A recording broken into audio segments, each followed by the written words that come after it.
in a room tweeting on their phone and on their laptops. But 2-3 weeks later, they saw millions of people on the streets, people that were not induced by money, people that were not paid to do what they were doing. They believed in their country, and they came out on the street. They bought water, they bought donuts, they made it happen, and they spoke about a new Nigeria. And today we are here because these young people across all support groups have done everything possible to promote Labour Party and to promote the Obidients candidacy. Ladies and gentlemen here seated, we're not here to joke. They said Northeast is for some people, it's not possible. The people here seated were not paid to be here. These are the structure. We have ward leaders here, we have local government leaders here, and we have over 50,000 people watching right now across 10 platforms. It's being streamed live. We're here to discuss the future of this country. Today is a shame. Just 2 months ago, I lost my only biological sister.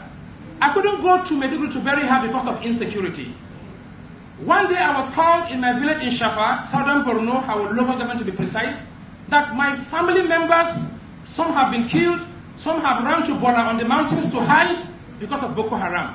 The issue of Peter Obi and Dati is not about comfort. It's not about money.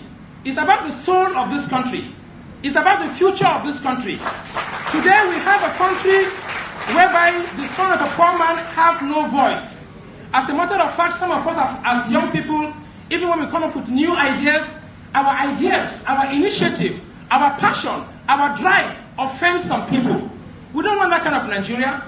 We want a Nigeria that the son of nobody can become somebody. Yes. We want a Nigeria that anybody can become somebody. And that's why we are here today. Today in Borno State that I actually come from, we have people like Captain Ibrahim Mishelia. These are people that have built the first privately owned flying school in the entire Africa.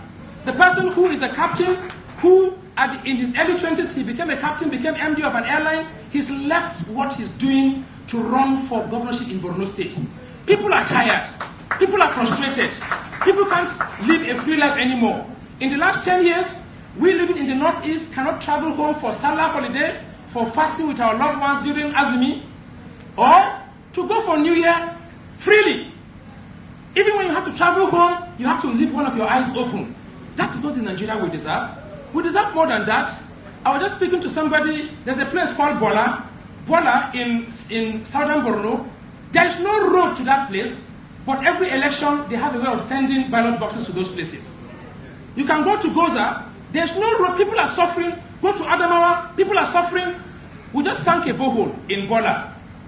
On behalf of His Excellency Peter Obi, our support group, we did that. And also to honor His Excellency Peter Obi and also our governorship candidate, Captain Ibrahim Mishelia Kadako. Only 4.8 million naira, including clearing of the road. In a rocky area, we went as far as 190 meters. 4.8 million naira. No chairman, no governor, no senator could do this for us in the last how many decades? Our people are suffering. This has to stop. We want to actually have a voice.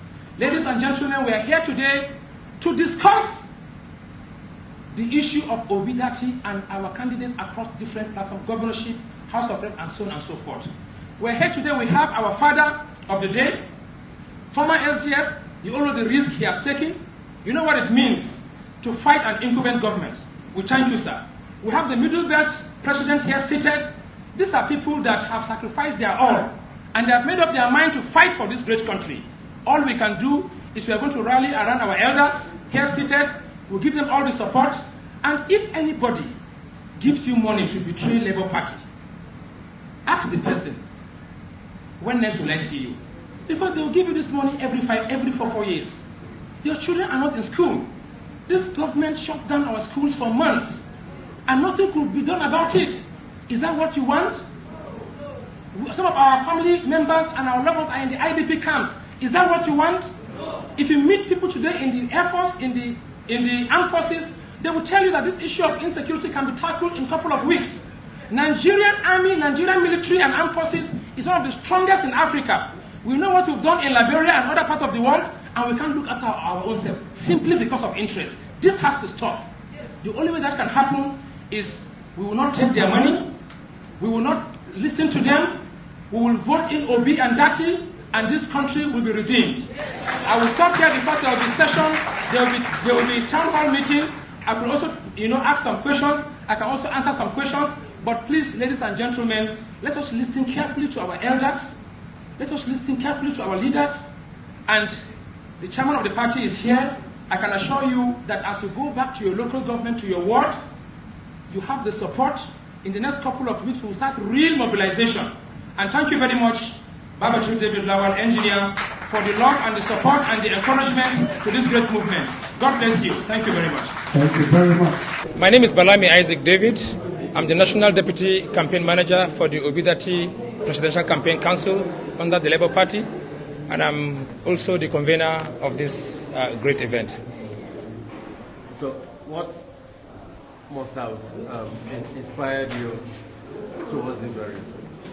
Well, we sat down with our team and we felt the need to stir up real grassroots mobilization across the entire northeastern part of the country where I come from, Borno, Adamawa, Yobe, Taraba, Bauchi, Gombe. Just like what is being done in other parts of the country, we felt we, the northeasterners, should come together, and we are here today in Abuja to discuss the issue of how we are going to protect the vote on that day, how we are going to get more vote canvassers, and how we are going to ensure that Obi and Dati emerge as winners after the election in February. So what's your take on from what the SDF says, particularly concerns grassroots mobilization? We are not here to lie to ourselves. We are here to tell ourselves the truth. Politics is not easy and it's not cheap. So we are here to discuss the nitty-gritty of how we are going to win. And of course, I can't say much about that because that is our own strategy. What are the chances of the Labour Party in the north? Well, as you know, you see, what people don't understand is that when Chibok girls were picked up from Chibok, they are over 90% Christian girls. It's on record. You can check it out. If in a whole local government, the only public school in that local government, the girls in that school that went to write whether WAEC or NECO are over 90% Christian girls, what does that tell you about Southern Borno? You see, people are not aware. We've been silent. We've been patient. We've been working with the House of Fulanis, but we feel we're not being carried along in this government. For the first time, the Northeasterners and the Middle Belters, and by the way, the Middle Belt comprises of 15 states in the 19 northern states. It's not just Plateau State, Taraba, Benue, and so on and so forth. Southern Gombe, Southern Borno, Southern Adamawa, Southern Kaduna is all part of the Middle Belt. I can go on and on and on and on. In 2011, we know what we did for President Goodluck Jonathan, and he emerged. And we know why we pulled back our support and supported Buhari in 2015. We have regretted that, and now we are supporting Peter Obi for the sake of equity, justice, and fairness, and also to fight for our own rights. Thank you. Thank you.